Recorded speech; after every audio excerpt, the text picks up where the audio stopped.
Hello and welcome to On Becoming a Healer. In an episode several months ago, we described a heroic early 20th century physician, Richard Clark Cabot.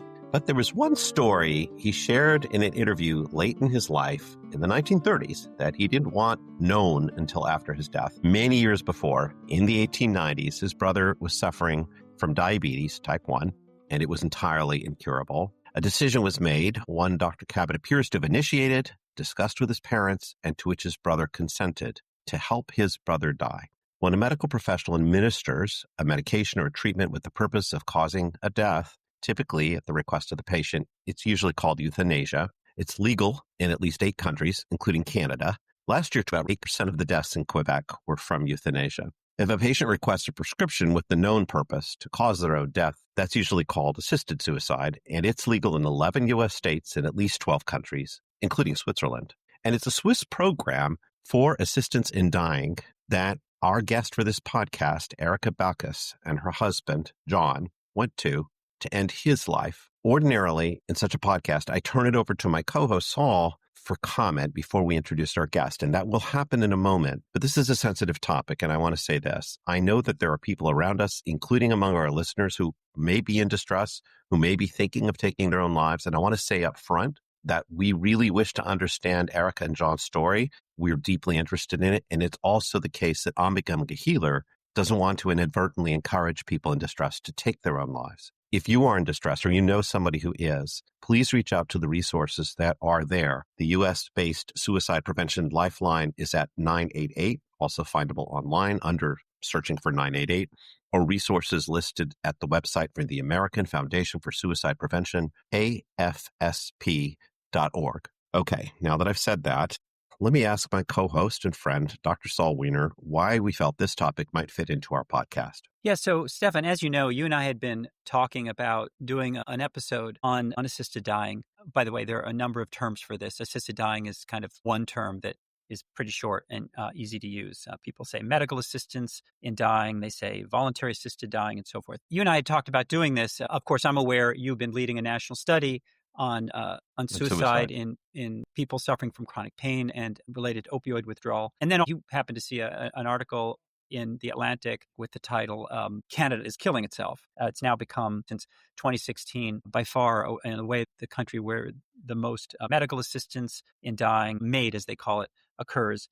And so a lot of stuff was kind of buzzing around in our head. And then by a wonderful coincidence, Erica Baccus reached out to us through her agent. And all of a sudden, we had this perfect opportunity to talk to somebody who's been through this process in a very personal way with her partner, her husband, John. So I think that in today's episode, it'll be wonderful to hear a personal story and then also to juxtapose that with some of the ethical issues that people raise. There was a book I read that I just want to mention that I think influenced me quite a bit. The author is, I hope I pronounce his name correctly, but it's Ole Johannes Hartling, and it's called Euthanasia and the Ethics of a Doctor's Decisions, an Argument Against Assisted Dying. And he is a Danish physician who was chair of the Danish Ethical Council. I'm hoping that we'll get to look at this from different vantage points. Thanks a lot, Saul. And I think that sort of the background tension here is always between the storyline of the people who are thinking about doing this and then our struggle to understand what is the role of us, the clinicians. Ms. Erica Baccus is our guest. May I call you Erica? Please do. Erica grew up in Chicago and ultimately developed a very successful marketing career in the booming high-tech world of Northern California, where I actually hail from, as well as a remarkable marriage to John, who she met in Northern California. And we learned of Erica when we saw a copy of her book published on September 30th of this year. Its title is A Promise Kept, Honoring His Wishes, Embracing Our Love, published by Soul Sparks Press, and it's available from all major booksellers. It is a memoir of both the love story between Erica and her husband, John, and the story of his death, which they sought together in Zurich, Switzerland in July of 2023. Welcome, Erica. Thank you. So I'm really happy to have you here. And, I think that for our listeners and for me as well, the first thing to understand is a little bit about who you are. Where do you hail from? What do you do? Well, I've been retired from my own business since January 2011, 1996. I started a market research company where all my clients were high-tech clients. It was being at the right place at the right time because the internet was just starting to move into businesses, and I had a lot of high-tech experience, and I conducted qualitative research all over the world, and it was a lot of fun. And John was a manufacturing guy. He worked for biotech companies. He actually had a patent for the laparoscopic instrument to get in to do laparoscopy easily. Wow. John was one of these guys who had a degree in business, but he was so engineering oriented.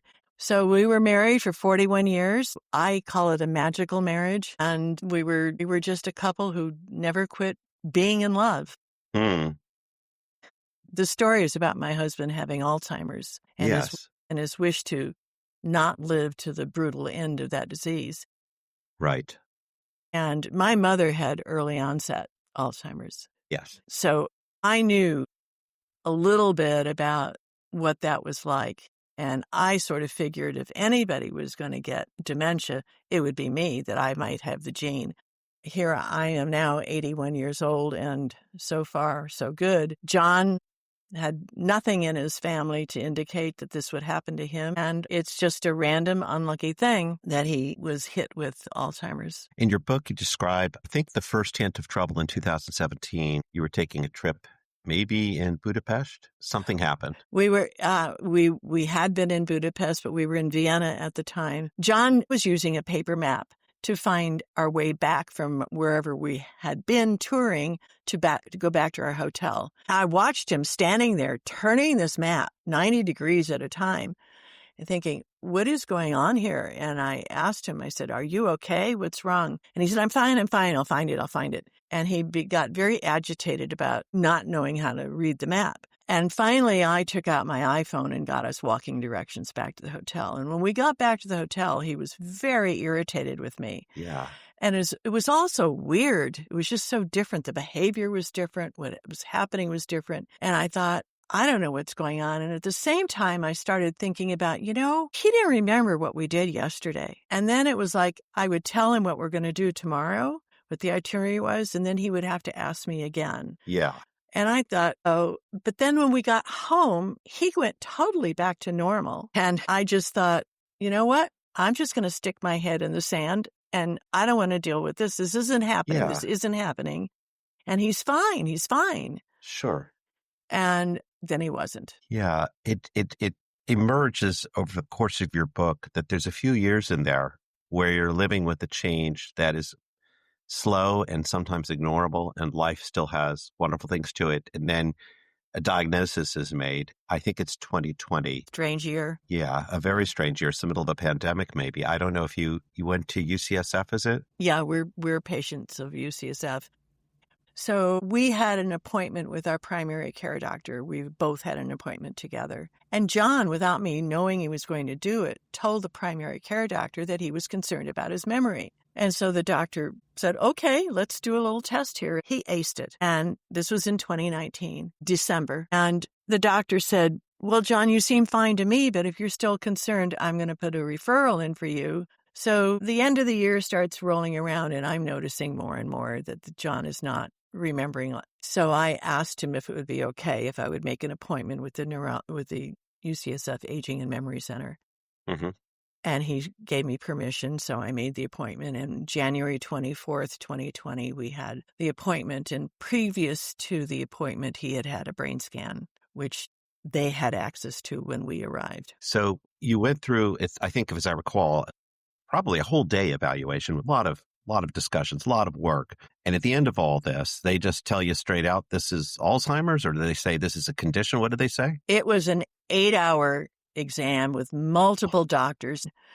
And at the end, they bring us into this conference room, and his images of his brain are up in front, and we're sitting there. And the head neurologist says, John, you have early cognitive impairment consistent with Alzheimer's, which means that, okay, he's at the early stages of Alzheimer's. And we had time for questions. John asked 2 questions. If you know John, you'll understand the questions. One question was, can I still drink alcohol? Because we like to have wine at dinner, Californians. Yeah, I love it. And his second question was, how long before I'm a vegetable? And I was so admired how she handled the questions. She was so straightforward. The alcohol question was, alcohol is never good, but I'm not going to tell you now that you can't have the wine that you like for dinner. And number 2, she said, on average, it takes people 5 to 6 years from diagnosis before they're a vegetable. She prescribed Aricept, which is, Yes. and told him the most important thing you can do for yourself is exercise. I hired a trainer for him, a personal trainer. John always worked in the garden, but that's not the kind of exercise that she was referring to. And I got all the nutrition books I could find, and I fed him blueberries every day and broccoli. At that point in the story, did he bring up the idea that he might want assistance in dying? When did he do that? So during our marriage, because I had experienced my mother's early onset, John had said he would never want to sit in a chair and look out a window and not be a person. He would tell me over and over again, if I don't have a brain, I am not a person. I don't want to live with it. And I agreed with him. I didn't want that for me either. And I think that's one of the most important messages that I try to communicate in my book is that it's so much better to talk to your partner, your family, your loved ones about how you want your life to end early on. So when John told me that he wanted to die, it was not a surprise to me. If you wait until you're in the middle of a trauma like this, it's too difficult to handle then. We got home from this appointment, and it was a couple of days before he approached me, but he said, I don't want to live with this. He said, I do not want to do this until the end. And of course, there was no way that I knew out. And we spent one whole afternoon with a dear friend of us who had military experience, and John had been in Vietnam, so they both knew about guns. I sat in our sunroom and listened to him talk to this person about the best way to die by suicide. And he went through shooting himself. He went through hanging. He went through poisoning. He went through jumping off the Golden Gate Bridge. We live very near the Golden Gate Bridge. I mean, he considered everything. He was adamant that he did not want to live. If I can't give to people, if I can't participate in the world, and if I don't have a brain, there's no reason for me to be here. That conversation's in 2020, and there then unfold 3 years where you're doing things you like. As I recall, you like basketball a lot, the Warriors in particular. Go Warriors. And like there's enjoyment that's going on between the two of you, even as he's losing abilities. Is that fair to say? It's more than fair to say. I believe that John and I never changed our normal life in a way. I mean, obviously, I adapted to all the things that he needed, but we continued to travel. We went to Spain in 2021 and Italy. We were gone for 5 weeks. In 2022, we went to France for 3 weeks. Yeah. But as time went on, like I changed the way we traveled. Our last trip in 2022, I knew it was going to be our last trip. And I did all the driving. John could not help me navigate. He no longer remembered anything that we did the day before. He didn't remember what we were doing an hour ago. And it required a lot of time to rest and sleep. He took long naps in the afternoon. So I created a schedule where there was no schedule. We had a route. We took 2 weeks to drive 100 miles, and we had a wonderful time. I have my wonderful memories, and he enjoyed it. He had never been to Paris, and he was so excited about the Eiffel Tower. He got underneath it and looked at the engineering that went into that Eiffel Tower, and then we went to the very top. And so he didn't have the memory of it, but he had the experience of it, and I will always have Paris. That's very powerful. Saul and I are both smiling ear to ear, thinking about that. And then in your book, right at the beginning, there's a copy of a letter that John wrote in 2023. It's January of 2023 to an organization in Switzerland. And before we talk about how the letter was written, we know that some kind of assisted suicide law exists in California. This might be a good point to explain why would it not be possible in California, given what was going on for you and John? As you mentioned, there are 11 states plus D.C. in the United States that allows some form of an end-of-life option act. But every one of those states' laws says you have to have a doctor swear an oath that says that you are dying within 6 months. And you have to have mental capacity. You have to be able to make a decision on your own, not being influenced by anyone from the outside. You have to be able to drink whatever medicine that you're going to drink to end your life. And you have to understand the parameters of what you were doing. Well, that negates anybody with a neurodegenerative disease because A, doctors cannot predict when you're going to die with dementia. And the other thing is that if you were to get to be 6 months before you die, you definitely do not have mental capacity. At that point. Yes. So that eliminates all of those legal ways to end your life in California, Oregon, and the other 9 states do not allow for somebody with a neurodegenerative disease. So that's why we were looking at until I found Dignitas in Zurich, Switzerland. Actually, the way I found it was through another book. Yes, we could mention it here by Amy Bloom, I think, In Love. Yes, exactly. That book was recommended to me in May of 2022. I got the book, I read it, and when I closed the book, I read it in 2 days, I realized this is what we've been looking for. This is the gift. Because it is a story of how she took her husband to Switzerland for him to die by an accompanied suicide. And I had never heard of it before. And so she gave me the pathway to follow. It took me 3 weeks to tell John.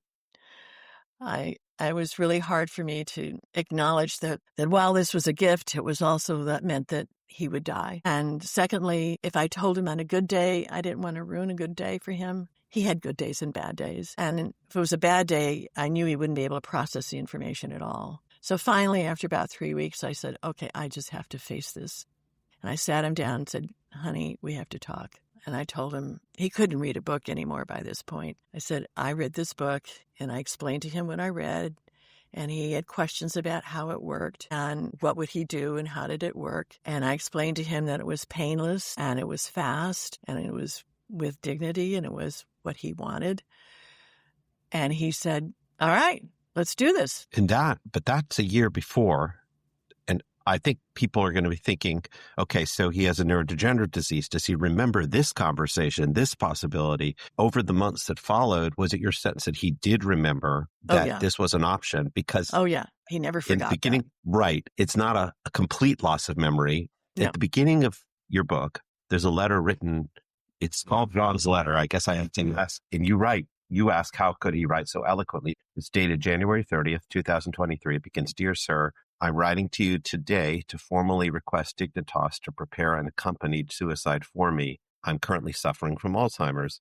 Did he write that? Amy Bloom was lovely to include in her book the letters that her husband had. These are requirements from Dignitas. It took me 7 months to do all of the paperwork and the documentation to get an approval for Dignitas. One of the first things you have to do is write a formal request to die and a biographical sketch. Amy Bloom included those of her husband's in her book, so we used it as a template. Yeah, but he was involved in the composition. That's my reading of your book. Yeah. Yes, he wrote a lot of it, and then of course I helped. Yeah, and you wrote, it was one of the steps in the process that had to be completed and approved. Real was a word I used over and over to myself. And surreality is the thing I wanted to follow up on because that's in January of 2023. And I think 7 months later, you were preparing for a trip to Zurich, Switzerland. As I recall, you bought sweatpants for John. Is that right? Yes. That seems surreal, doesn't it? I did. I believe that I did things that were in some regards irrational. So I decided that he needed to have new sweatpants to die in. Yeah. That he needed something soft and cozy and comfortable. So I went to Nordstrom, and on my way in, I said to myself, you're not going to buy a Christmas present. You're not going to buy a birthday present. You're buying something for him to die in. And I was afraid somebody was going to ask me, why are you here? Which, of course, is ridiculous. At Nordstrom, yeah. And I finally picked out a pair. I asked the sales lady, which is the most popular, which is the most comfortable.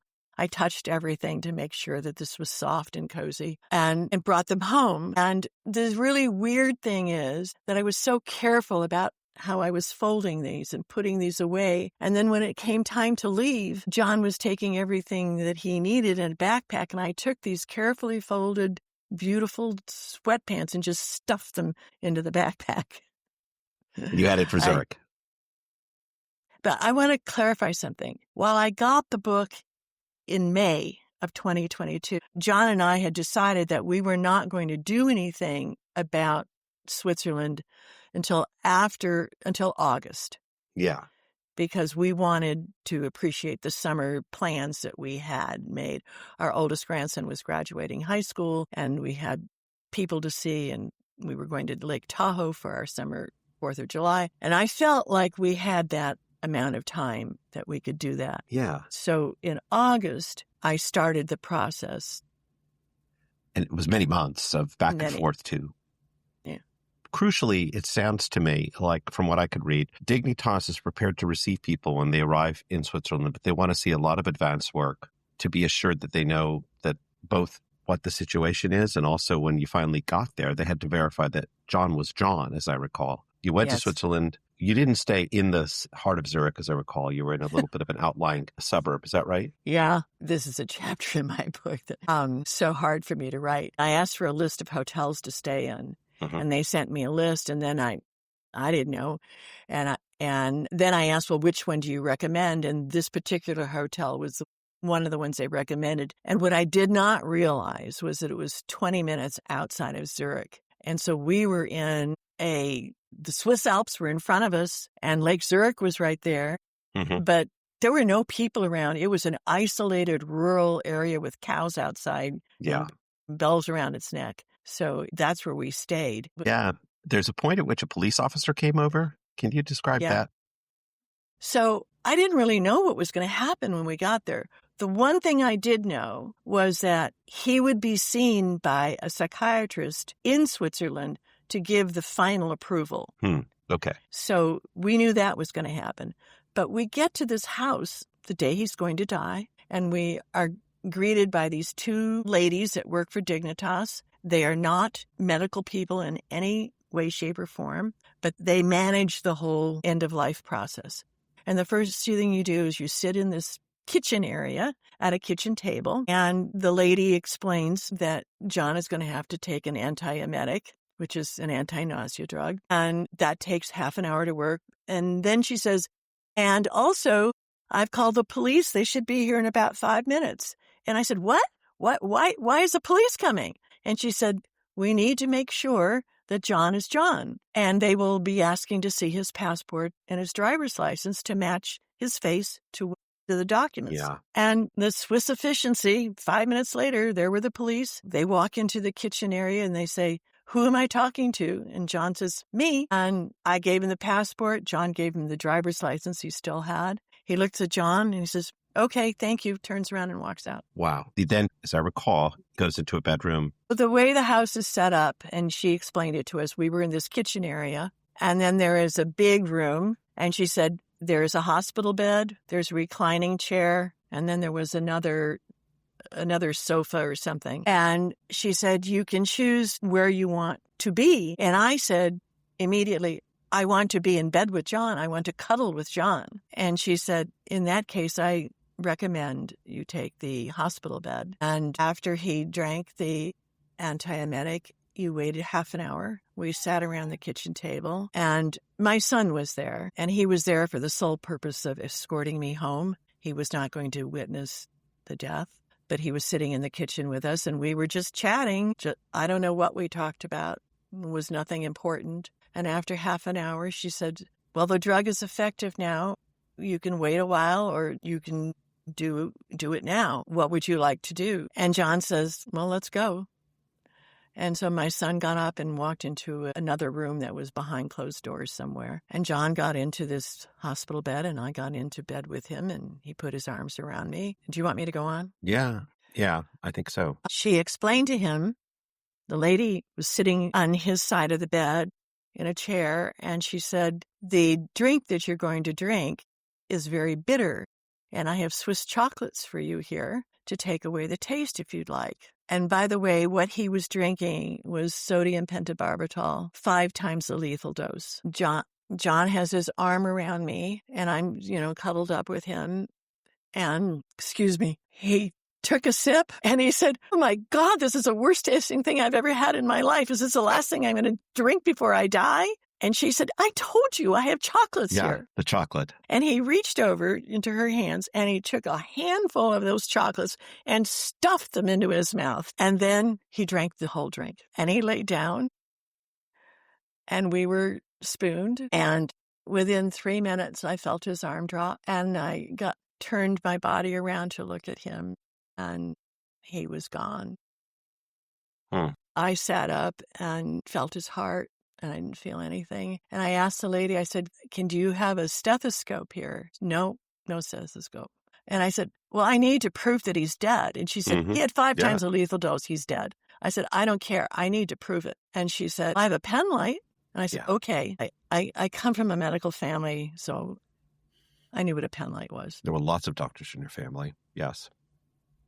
So we looked at his beautiful blue eyes that didn't move. And I felt his pulse that didn't beat. And again, I touched his heart. And I started to see purple splotches come in his skin so fast. I was stunned by how fast it happened. And then after a while, my son walked into the room. And he looked at John from the doorway and said, "That's not John." Your son was a prior mate. And so this was not John's son. Right. Yeah. John was his stepfather. Yeah. John and I got married when my son was 14. And they were best friends. Yeah. And I started to believe he was actually gone, dead. And you headed home? I did not head home. I went to Chicago with my son. Yes, that's right. I because you have lots of family there. Yeah, my grandsons were there, and I just didn't want to go home alone. And so they invited me to stay there. I stayed there 2 weeks. I have a sister in Wisconsin, an hour and a half from their home. She flew back to California with me and stayed a week with me in California. Can you share for a moment? To my reading of your book, it describes mixed feelings about all of this. It's not all one clean, beautiful story. Amidst the mixed feelings, did you wind up feeling like this was somehow truly the right decision? Absolutely. There were a lot of mixed feelings, and I can talk to you about that in a minute. But I want to say it is now 2 years later, 2 years and 4 months. And I am so grateful that Dignitas exists. And I am so grateful that I found Dignitas, because this was a gift to John. It would be such torture for him to be alive today, suffering through the brutal end of Alzheimer's. I would not want that for him. I would not want to watch him suffer like that. And even more than my watching him suffer, I knew how much he did not want that. And I loved him. I wanted him to have what he wanted. I just so believe that he had the right to die, choose his own end. He asked me over and over and over again in those years, "Erica, is this okay with you? Erica, is this okay with you?" And every time he asked me, I said, "John, this is your life. You get to choose what you want to do with your life. It is not my choice. I love you and I will do what you want me to do, but I cannot tell you what to do." And I knew that if I had said, "Please don't," he wouldn't have. And then I would have had to live with forcing this beautiful man to live in a way that he did not want to live. So my ethics are that we have a right to choose, and he had a right to choose his own life. Now, the other side of that was when I came back, I was overwhelmingly grief-stricken, and some have called it a complicated grief. And my grief started with, well, maybe I should have objected. Maybe he died because he thought I wanted him to die. Maybe he decided that he was a burden to me and I wanted him to go. Maybe I brainwashed him. I had to choose the date because he was not capable of choosing the date. And he told me, "Erica, you're going to have to be the one to choose the date." And so then I thought, well, maybe I should have pushed it out further. Maybe it was too soon. I started questioning every decision that we made along the way. And I felt so guilty. The psychiatrist who gave John his last mental capacity exam in the United States, a dearly beloved man, I said to him during that exam, "I know that I'm going to need help when this is over. Sure. Could you please take me on as a patient?" And he said he would. And he has a psychiatric practice that is at least 50% end of life. I still talk to him once a week, and he helped me through so much of it. And for example, when John was in bed getting ready to drink that drink, what I left out was he said, should I do it now? He was asking me, should I do it now? And I shrugged my shoulders. Yeah. And afterwards, I thought, who does that? I could have hugged him. I could have said, I love you. I could have said, wait a minute. I could have done a million different things. And I shrugged my shoulders. And then he drank it. And the thing that the psychiatrist told me, because I've gone over this a million times, the thing that he said to me was, Erica, it wasn't your choice. John was in control. And all of a sudden, I felt this huge relief because I had been in control of so much. Right. That was your job to arrange things. And yet here he was in control. He was in control. He had that glass in his hand. He knew what he was doing. I still wish I had given him another hug. Yeah. But I suppose I was in some sort of other place. I don't know. When I started writing the book, I wasn't intending to write a book. I was just writing. And I had to go through some of the journals. I had kept notes of John's condition throughout the years that he was ill. And I went back and read things like, Erica, shoot me now. Just shoot me now. Erica, I want to die. So as I started writing, I started to ground myself in reality again. And so the book, not only do I hope it helps other people, but the writing process helped me heal. What I have been struggling with is when I listen to this as Stefan, the human being, I am just sort of swept away with a certain feeling of emotional respect, reverence almost for you and for John.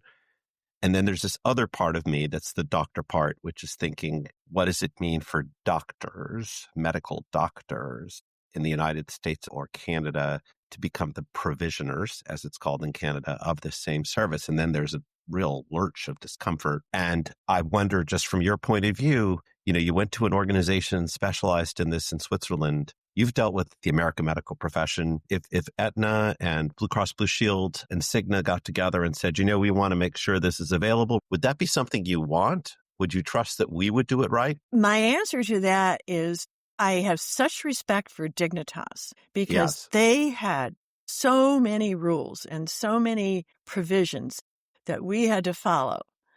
And they were so disciplined and so strict. And I don't understand why there were no medical professionals in that house, but I assume it's got something to do with legalities. Okay. Yeah. So if the United States were as disciplined and strict as Dignitas, then yes, because it is a hardship to fly halfway around the world to go to die. Being away from your family, being away from friends. It was a hardship on John. It was a hardship on me. The expense of it, it's a luxury to do what we did. Most people can't afford to do what we did. There's a membership fee that you have to pay to Dignitas. There's the airplane flight. There's a hotel. This isn't something that anybody and everybody can do. And the thing is, it's a whole ethical, moral, legal question, I suppose, that we're dealing with here. I sometimes think about having the right to die similar to the abortion issue, which is my body, my choice. Yeah. Obviously, I'm a believer in my body, my choice. What I have struggled with is that at every turn in my life where I've thought about physicians taking on this role, I have felt like I can't or we can't. I'll say this. As a human being, if you put me in a certain situation, I could imagine that I could see the rationale for me to assist someone's death. So I'm in a World War I battlefield. This is an example given to me by someone else. The soldier next to me is injured by shrapnel. They're in agony. I'm a soldier too. And they say that, there's no medical care. There's no morphine. There's no nothing. And they say, please help me end this now. And as a human being, I could see myself saying, okay, maybe that's what I'm going to do. It's terrible, but I have to do it. But if you turn to me and say, Stefan, you're a doctor, and the medical profession is charged with protecting, upholding, and advocating for people who are suffering, including people who may be very disabled and who often don't have adequate access to what they need when they're disabled. But by the way, on the table, in case you can't succeed at that other stuff, you can also offer this. You could also offer the possibility that they could work with you to end their life as an alternative Should that be on the table? And every time I hit that, I think I can't put that on my table as a doctor. Well, I never saw a doctor in Switzerland except for a psychiatrist. Yeah. Whatever doctors there were in this process were all behind the scenes. There was a doctor I know who wrote a prescription for the medicine. That was it. Yeah. But there were no medical professionals other than the psychiatrist who came anywhere near this whole process visibly to us. So, Saul, we're tracking a profound story of honoring John's wishes, as Erica did, using a very carefully run organization in another country. And we're simultaneously asking, is this something that we can take on, that any society should generally take on, and can we take it on as a medical profession? I have to preface by saying that Erica has been through an experience that I haven't been through. And so I'm speaking in a more abstract philosophical way, whereas Erica has had a deeply personal experience. The other thing I'll say is that there are a number of arguments against euthanasia, and one of the most commonly applied arguments does not apply to Erica's situation, and that is any type of coercion. In the case of John, there is no question in my mind that this man got his wishes. This is what he wanted. It had nothing to do with anybody pushing him in any direction. But when you look at countries and places that have done this on a large scale, and Canada has become a very cautionary tale, it has become unquestionably a concern. If, for example, in the Atlantic article and in other articles I've read, patients have said that they decided to end their life because they didn't want to be a burden, or they couldn't afford the care that they would need to live in a reasonable way. There also are definitely concerns that when it becomes almost institutionalized in a society, patients are coming in and it's basically being presented to them as, quote, treatment option. Yeah. And this clearly has been happening in Canada. It's been happening in some other countries too, the Netherlands. And so when it's being done on that scale, there are just so many cautionary tales of individuals feeling like, wow, this is now something people may be wondering if I should be considering for myself because I will become a burden. And I've been told that this is a, quote, option. I need to comment about that burden thing because it's really important. If you mention that you don't want to be a burden in your letter that you write or in your talking to them, Dignitas will send you home. Yeah, but in a lot of these cases, people did not say that they felt that they were a burden. Okay. It's just that in some level, they feel like they may be a burden. You may not articulate it or say it. Do you know anyone who wants to be a burden? And is it possible to have a disease like Alzheimer's and not be a burden? Not me. So I think that whole issue about being a burden makes no sense to me. None of us wants to be a burden, and you can't avoid it if you live through all of that. Well, so here's the counter argument. This gets a little abstract, but I hope you'll bear with me here. It does require a different way of looking at human life, but there's a view that humanity is inherently sacred, and it's, by the way, it's not a religious view, and that there are people, for example, in palliative care who have a deep commitment to caring for people who are profoundly disabled and loving them to the very last moment and making them comfortable and doing everything possible for them. And it becomes incredibly difficult for us to say at what point does that person become a sufficient, quote, burden that a physician or any organization will be willing to go along with the wish of the patient to end their life. Because one of the things about this is in order for a euthanasia to occur, there has to be not just somebody who wants to die that way, but there has to be somebody who's willing to do it. And so we have to ask ourselves, at what point does that person say, okay, I'm willing to do this? And in Canada, there are physicians who are doing several of these a week and who have done 500, 600, 700 of these at this point. They inject the patient. They actually do. And they do it. Active. In Canada, it's overwhelmingly done not by the patient, but by the doctor. Canada last year had 15,000 of these. And so a lot of these physicians are just literally doing several a week. These aren't dementia patients. They're all over the map. They may be dementia. They may be, in fact, in 2027, they're going to start doing it for mental illness. And so the range is vast of people who choose to die this way. And in fact, that's why it's been growing at a very rapid level. It's now more people die by euthanasia in Canada now than by diabetes and Alzheimer's combined. And Parliament has agreed in principle to start including minors. And minors are now eligible for euthanasia in several countries, including the Netherlands. And Canada is only for Canadian citizens, right? It's not, you can't travel there and do it. I think that's all. I believe that's right. Why does Canada matter? Well, I think Canada is this cautionary tale because it's exploded there. It's grounded in this idea that it should be a right because, and by the way, citizens overwhelmingly support it. They believe this is an option they want to have, and that this is something that should be an issue of personal autonomy. That's the key word, autonomy. It is. Can I ask a philosophical question? Yes. Yeah. As physicians, you sign an oath to do no harm, right? Yeah. So that's your major barrier here, is that you don't want to do any harm. On the other side of the coin is you're saying that it's better for someone to live through torture, basically, and not only just for himself or herself, but for accompanying friends and family. What makes physicians believe outside of this do no harm that you have the right to tell me that I have to suffer? It's a great question. So first of all, in the admonitions of the Hippocratic Oath, it actually says, "Nor shall any man's entreaty prevail upon me to administer poison to anyone, neither will I counsel any man to do so." So I just want to state by saying the Hippocratic Oath specifically forbids physician involvement in euthanasia.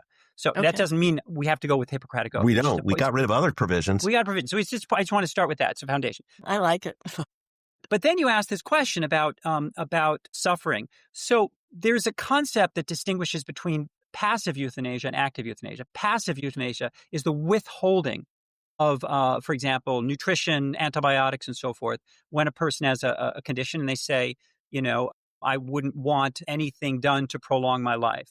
And there's a clear consensus among ethicists that people absolutely have a right to request not to have things done to them, not to be given antibiotics, not nutrition. No debate about that, really, among, I think, medical ethicists.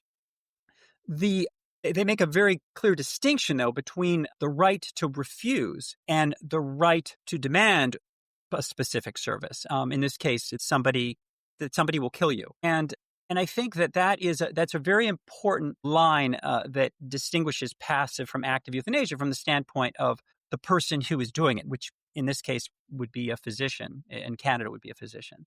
And so I think that's the first thing. Now, the second thing is your question is about, quote, doing no harm. What does it mean to do no harm? I think that those who are involved in palliative care, for instance, feel passionately that they are there to love and support and minimize suffering for people at the end of life. Interestingly, Sir William Osler, who is a renowned physician from an earlier era, wrote about this and said that actually only about 90% of people die peacefully without any suffering.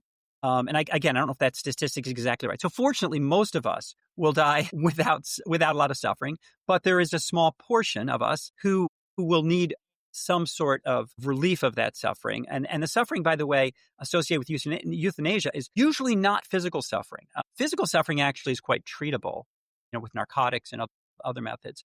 But there are other kinds of suffering that can be really like hard. John had. Right. Or John avoided, I guess we would say, or he was approaching. Yeah. Life is uncertain. It's a normal there's a trajectory each of us takes from birth to death. And there's a certain reverence that physicians have or should have for life. And everybody's path is unknown. We don't know what path we're going to go down. We don't know where we're headed. We don't know whether we're going to be in that 90% or whether we're going to get ALS or Alzheimer's or cancer and so forth. And there's a sense, an ethos among physicians that the dignity is in the living and that our job is to be there to comfort and support people from birth to death through that process, and that relieving suffering by ending life is distinctly different, and that when you introduce that as an option or as one of the things that a physician can do, you potentially change the physician-patient relationship. And you also create a set of options for patients once this is, quote, on the table that changes the calculus for them. And as they start to think about, as you said, I'm a burden. And therefore, this is something that I should consider doing, so I'm not a burden to others. And when physicians take that off the table and say, no, I don't do that. I don't do euthanasia. I will not kill you. Then the issue of being a burden is no longer a burden for that patient. It's entirely about the physician being present for them through that process of life until a natural death, and to assure that they have comfort. That's the argument, the philosophical argument for the physician not being involved in euthanasia. One of the ethicists who wrote about this was talking about how, well, maybe this should be, philosopher-induced euthanasia. So maybe we should actually say, no, physicians don't do this, but, maybe this should be done by somebody else who philosophically thinks that, it doesn't require a lot of expertise. So maybe this isn't something physicians should be doing. So I thought that was sort of an interesting twist on this. Well, that was sort of my point about Dignitas is there were no doctors around. Somewhere in the background, somebody wrote a prescription and got it to the building we were in. And yeah. So I think you could make the argument, and I could make the argument myself, speaking personally, that I as a doctor do not kill people ever. I will withhold care from them at their request. Absolutely. But I will not kill them ever. And that is something that is just fundamental to my role as a healer.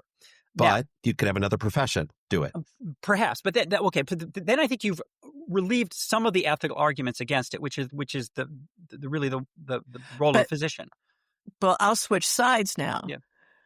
If you have some other profession do it, like a lawyer or a philosopher or whoever, then we've removed the guardrails in some ways. And I would say that this is something that shouldn't, from the way you're describing Canada, is frightening to me, because it should be taken very, very cautiously and seriously in the manner in which it is done. Yeah. Well, I think the problem in Canada is that there is a concern the guardrails have come off, and it is only being done by physicians or people comparable to physicians, advanced practice nurses.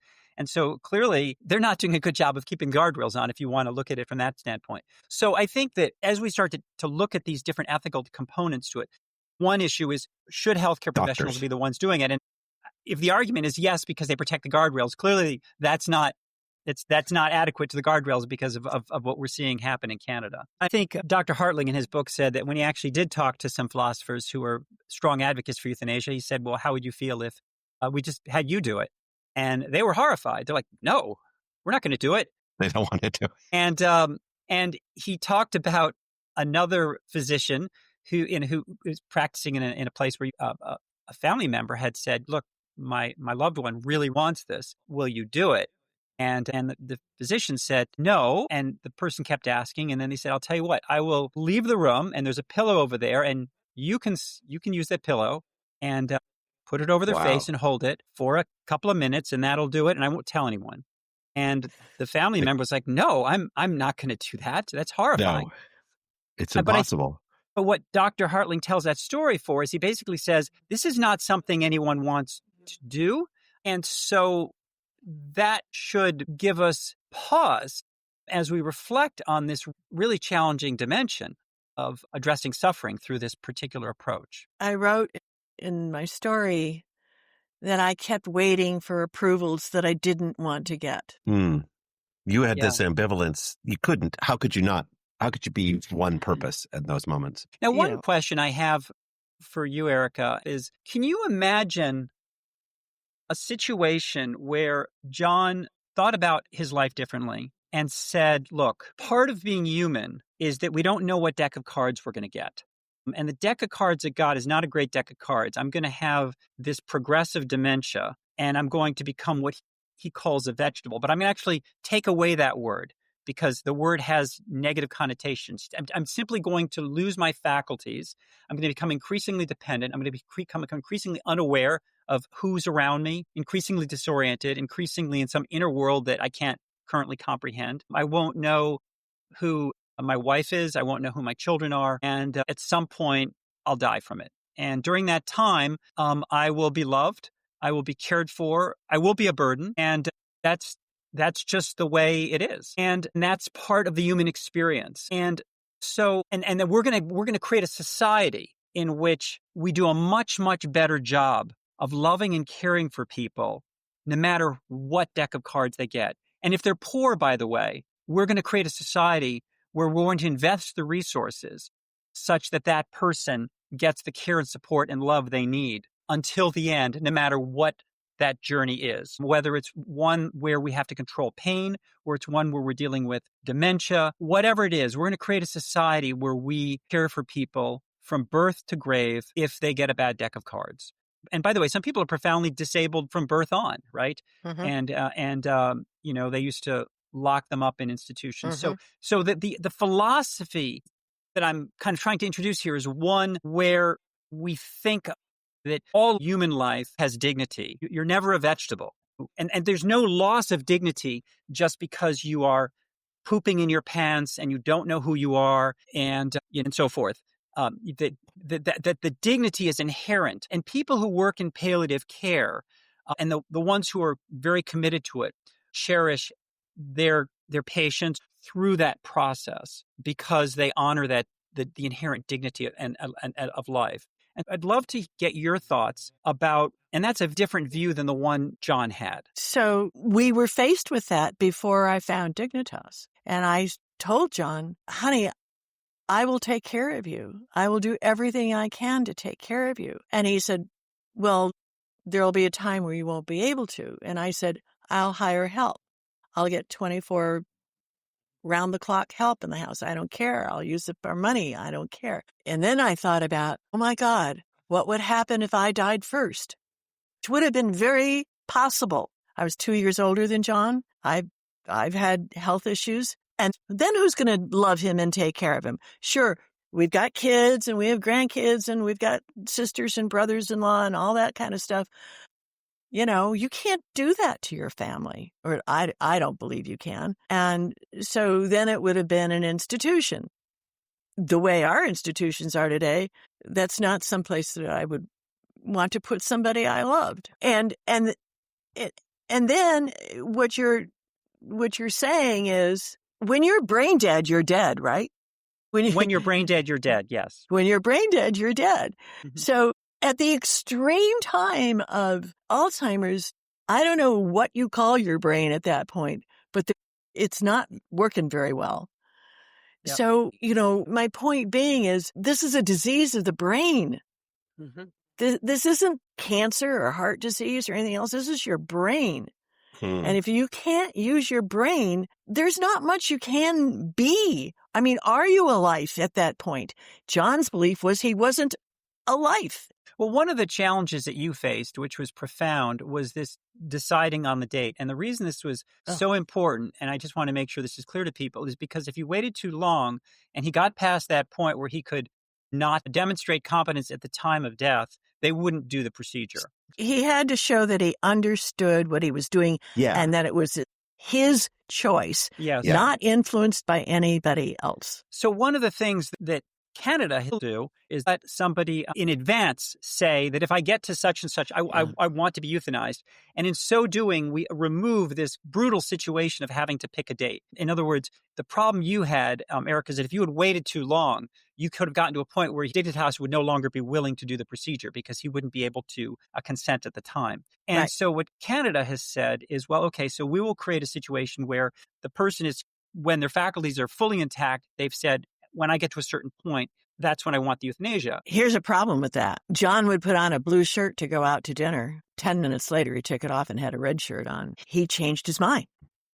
Well, his decisional state could change. Erica, what happened in the case, and this has happened in one of the cases they describe in the literature in Atlantic, is they euthanized the person against their resistance because they said that this person had indicated very clearly that they wanted to be euthanized. And what happened is a judge made a determination that if the physician felt that the person's attempt to resist the euthanasia was not because they understood what was being done to them, but because they were just agitated as a result of their advanced dementia, they should proceed. So there were these extremely uncomfortable situations where people were basically being held down and euthanized against resistance, based on a prior statement by them that that's what they would want. Now, that's as much as it sounds ideal. To me, it sounds very frightening, very scary. So I obviously have talked about this with friends and family and people. And the thing that I tell people, because people will say, oh, yeah, I'd do that. That sounds like a good option for me. And I would say to people, it's so easy to say this is what you were going to do. It's another thing to do it. Yep. And it was very difficult for me. As I was talking about the grief that I had, my first thought when I came home was I murdered my husband. And as you know, I loved him dearly. Yes, I do. But I was plagued with that, Each time I confront this topic, I'm defeated by it. Have you considered what you would do for yourself? At present, the way I think is I would be very comfortable ceasing any number of treatments, including nutritional support or fluids, and that would be as far as I would go.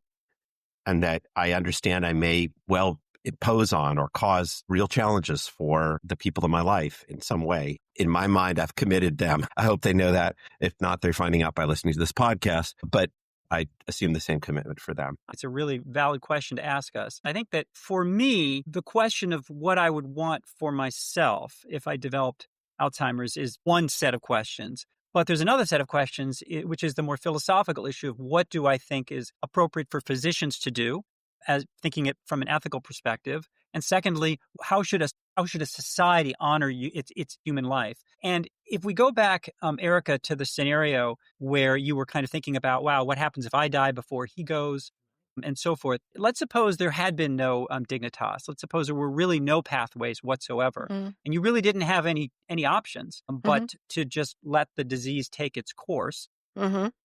And let's suppose that there were nursing homes that you trusted, that you felt loved the people who live there, care for them, honor them, and that was deeply held ethos, and that you had to go down that journey with John.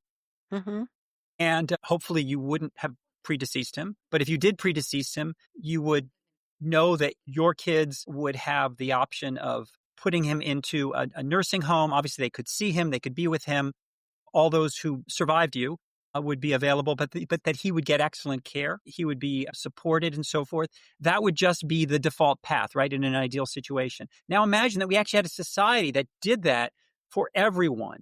Even people who are poor, even people who don't have the fortunate resources that you have, that we have, and that was the path. That's the alternative vision where there is no option of euthanasia, but there's the honoring of every person in that society and the infrastructure for that. And by the way, it's not entirely a utopia. There are definitely palliative care programs that will care for people for years with great love and support. And there are people who are deeply committed to that. But that's the alternate vision. Well, it's a nice vision. It's lovely. And B, it is not what is currently available. And C, John's moral compass was absolutely, I do not want to take up space on this planet if I cannot contribute. This was John's view. This was John's view. And it would have been a crime to not honor his belief system. It was who he was as a person. I knew him for 43 years, and it was so consistent to his value system. Here's the counter to that. I actually accept that as true. But imagine if there is no way in which you can create a society that allows this at scale without harming lots of people. Not John, but what we're finding with Canada is the slippery slope. And so the question is it possible to create a society where euthanasia is one of the options for dying that doesn't go down that slippery slope, where people of lesser means, of lesser resources and so forth are not, or disability. And so that's the challenge. And so what I can imagine is having a conversation with John where I could say to him, look, this is absolutely the right thing for you. No question. But if we create a society where this is institutionalized, many others will be adversely affected. That's the challenge. Is it possible for society to do this right? How is the Swiss society surviving? Yeah. So the data on Switzerland is looking here in 2023. There were 1,729 people who died by euthanasia. Essentially assisted dying rather than euthanasia. Yeah, and in those cases, it was all situations where they had to self-administer the medication, as opposed to in Canada, where it's generally done by a physician. And those are not all Swiss people. Exactly. They're not all Swiss people. So it's a small number. Right. And so the question is, what proportion of people in Switzerland have this as an option for them, based on the fact that it looks like the number of people who go down this path is quite small. So I believe that people feel a sense of relief once that they know that they have an option. Yes. And many people do not take advantage of their right to die. But just knowing that they can have that choice gives them a sense of freedom and a sense of relief. Yeah. Yeah. So what you're proposing is that there may be a way to do this that works ethically. Yes. And I think what you've done for us is tell a story, a powerful story of someone you loved more than anyone else and for whom this was deeply the right thing. And then we have that story, and then we have this big picture.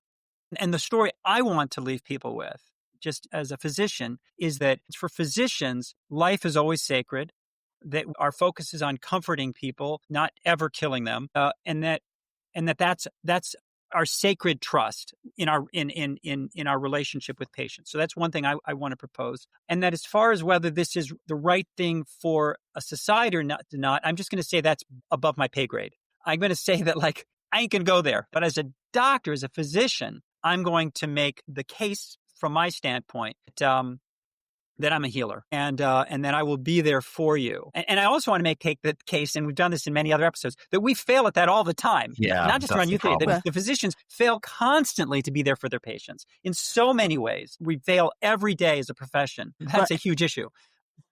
As a layperson who relies on several physicians every year, I want to know that my physicians do believe that they will not harm me. I do want to have trust in my doctors to know that they will do the best that they can for me and keep me going, keep me and healthy. That they will be with you no matter what happens, and that they will be with you in the most complete sense to comfort you and to protect you from suffering in any way they can. And that's the sacred responsibility of a physician. I appreciate both of you speaking here. I told you how defeated I feel by this issue. I do think there's immense value in learning stories of particular people while we look at the philosophy, while we look at the politics. The story that Erica took the time to write gave us an anchor that is a gift.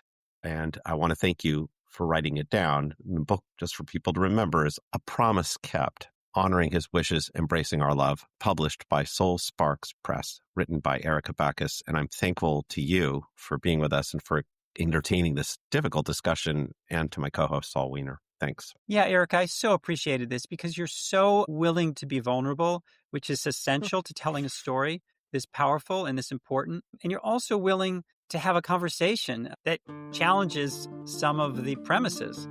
And I so appreciate that. And that's so helpful to all of our listeners. So thank you for that. Well, I would like to thank you both for having this discussion with me. It was a very, very positive discussion in my mind. Thanks, Erica. We hope you've enjoyed this latest episode of On Becoming a Healer. If you have and you haven't already subscribed, please consider doing so now. Also, please rate us on the Apple Podcast app, as it will help others find us. And if you have a few moments, leave a review. In addition, if you'd like to make a comment about this episode, we'd love to hear from you. There are a couple ways to do that. If you're using the Apple Podcast app, then just open the episode website link and enter your comment there. Or you can directly go to the website contextualizingcare.org, select the podcast tab, and then scroll down and click on the episode. There you'll find the same comment box.